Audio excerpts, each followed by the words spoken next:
I am really sorry.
Rashid मियां, आपकी flight का वक्त हो गया है। चलिए।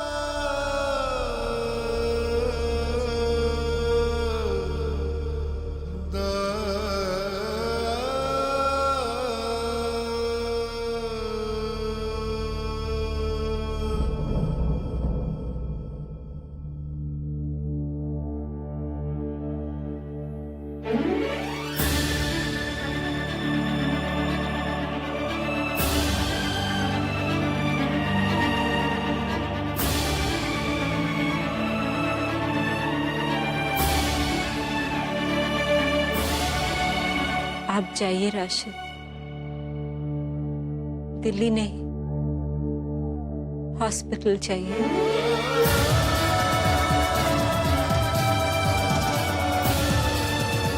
क्या कह रही हो तुम शिरीन? वही जो मुझे कहना चाहिए। अगर दिलशाद अपनी आखिरी सांसें गिन रही है तो राशिद को उनके पास होना चाहिए। आप जाइए राशिद, वक्त जाया मत कीजिए, जाइए।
अम्मी मत रोइए ना प्लीज। अम्मी आप अयान भाईजान को मना करती हैं उनसे मिलने के लिए, और फिर आज आपने खुद अब्बू को वहां भेज दिया।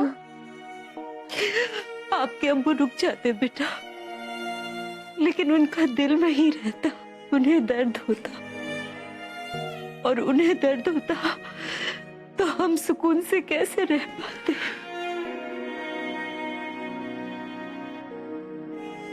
बेटा, आपकी अम्मी बुरी औरत नहीं है, बस अपनों को खोने से डरती है। क्या करे, दूसरी औरत हूं ना, हमेशा ये डर लगा रहता है कि कहीं आपके अब्बू को खो न दूं। एक एहसास डर आता है, उन्होंने हमारी वजह से अपनी पहली बीवी को छोड़ा था ना। डरती हूँ बेटा कि किसी वजह से हमें न छोड़ दे। अम्मी अब्बू आपको छोड़कर कभी नहीं जाएंगे, प्लीज ऐसा मत सोचिए। हाँ प्लीज अब मत रोइए। नहीं बेटा, नहीं रोना नहीं।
हर बार नया बहाना, हर बार नई डोर। राशिद मियां को वहां खींच ही ले जाती है। तुम राशिद और दिलशाद के मिलने से इतना डरती क्यों? क्योंकि सिर्फ दिलशाद ही है जो राशिद को हमसे और इस घर से दूर ले जा सकती है। खुदा ना खास्ता अगर वो लोग मिल गए ना, तो फिर से राशिद मियां में बगावत करने की ताकत पैदा हो जाएगी। और अगर राशिद मियां अलग हो गए तो फिर आप जानते ही हैं कि क्या होगा। गुड़ियों के कारखाने की साजिश का राज बाहर आ जाएगा और सब कुछ खत्म हो जाएगा। जो राज बरसों से वक्त के सीने में दफन है, उसे वहीं दफन रहने दो रसिया। तुम फिक्र मत करो। मुझे समझ में नहीं आता है कि इतना कुछ हो जाने के बाद भी आप इतना इत्मीनान कैसे रख सकते हैं कि कुछ नहीं होगा। अभी एक दिन पहले ही राशिद मियां घर छोड़ देने की फिराक में थे। जी, वक्त का तकाजा है, हमें होशियार रहना चाहिए, क्योंकि ये राज सिर्फ राज नहीं, जिंदगी और मौत का सवाल है। ये किस राज की बात कर रहे हैं? क्या ये वही राज है जो राशिद को रज़िया और सिद्दीकी के चुंगल में बांधे हुए हैं? अपने बेटे की आजादी के लिए हमें ये राज फाश करना ही होगा।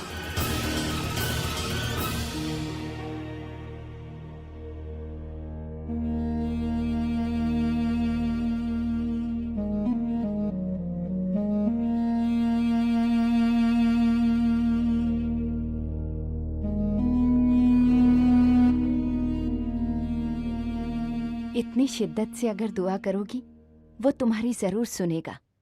तुम्हारी दुआ जरूर कबूल होगी बेटी।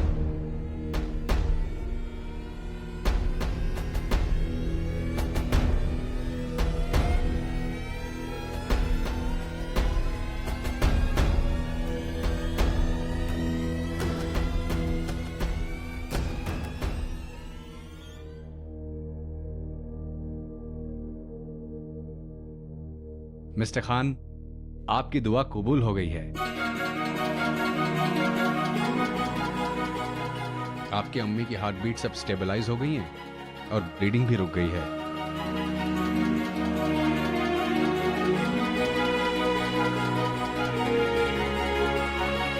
She is out of danger. शुक्रिया।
बड़ी अम्मी, आप असद भाईजान की अम्मी के लिए दुआ कर रही हैं ना?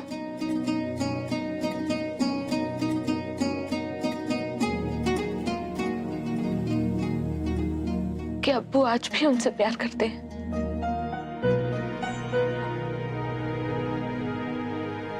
मैंने तो आज तक उन्हें नहीं देखा, सिर्फ उनके बारे में बातें सुनी हैं। यहाँ तक कि नजमा मेरे कॉलेज में है, फिर भी हम कभी बात नहीं करते। लेकिन कभी कभी मन करता है कि उनके बारे में जाने। बहुत अजीब लगता है कि इस दुनिया में हमारे एक और भाईजान, एक और बहन है, फिर भी हम उनसे मिल नहीं सकते। हमारे बीच कोई रिश्ता ना होते हुए भी एक रिश्ता है। आपको पता है, एक बार मुझे और निखत बाजी को कुछ लड़के छेड़ रहे थे, तब हमें असद भाईजान ने बचाया था। आपको पता है, मुझे इतना महफूज कभी महसूस नहीं हुआ जितना उस पल उनके साथ हुआ था। बड़ी अम्मी, अगर असद भाईजान इतने अच्छे हैं, तो फिर ममानी उनके बारे में ऐसी बातें क्यों करती हैं? कभी कभी मुझे लगता है कि हम सब साथ क्यों नहीं रह सकते। ये सब किस्मत का खेल है। किसकी किस्मत में क्या लिखा है ये तो कोई नहीं जानता। लेकिन कितनी अच्छी बात है ना बड़ी अम्मी, कि आज हमारे भाईजान इतने मुश्किल वक्त से गुजर रहे हैं, फिर भी हम उनसे मिल नहीं सकते। बेटा, ना मिलकर भी ये तो कभी बदला नहीं जा सकता ना कि वो तुम्हारा बड़ा भाई है। कुछ रिश्ते इतने गहरे होते हैं कि ना मिलकर भी उनके लिए मोहब्बत कभी कम नहीं होती, क्योंकि मोहब्बत जबरदस्ती हासिल नहीं की जाती और ना ही जबरदस्ती उन्हें दिल से निकाला जा सकता है।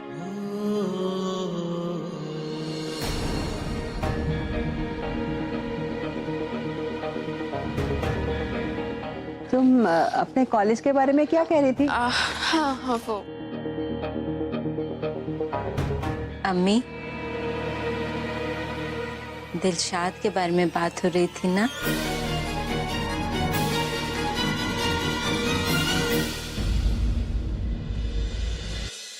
ये तो एक मिरेकल ही है mister Rashid. Sometimes you never know कि पेशेंट के ऊपर कौन सी चीज कैसे असर करेगी। ऐसे लगा जैसे वो सही होने के लिए आप ही के आने का इंतजार कर रही थी। She'll be fine now. Thank you.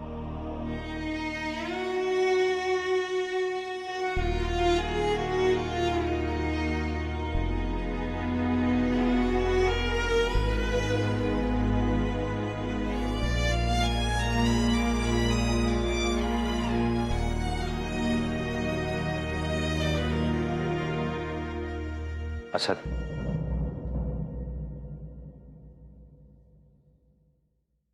Asad, अब आपको जाना चाहिए।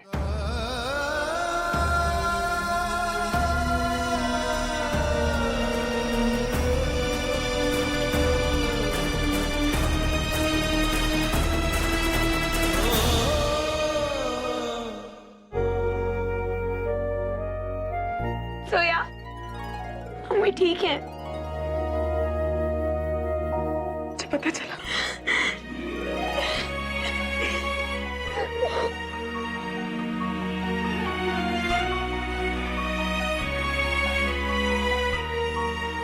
मैं मिल के आती हूँ। शक नहीं इंस्पेक्टर, मुझे पूरा यकीन है कि ये वही लोग हैं। मैंने आपको बताया कि मंगलपुर में पंचायत ने क्या किया था। उसके बाद वो लोग मेरे घर आए मरियम को मारने के लिए, लेकिन अनफॉर्चुनेटली गोली मेरी अम्मी को लग गई।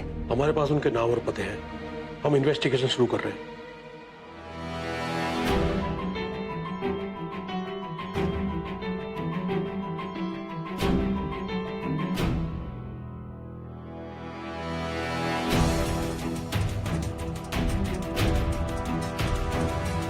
मिस्टर खान, आप निश्चिंत रहिए, मुझे जरूर पकड़ा जाएगा। शुक्रिया इंस्पेक्टर।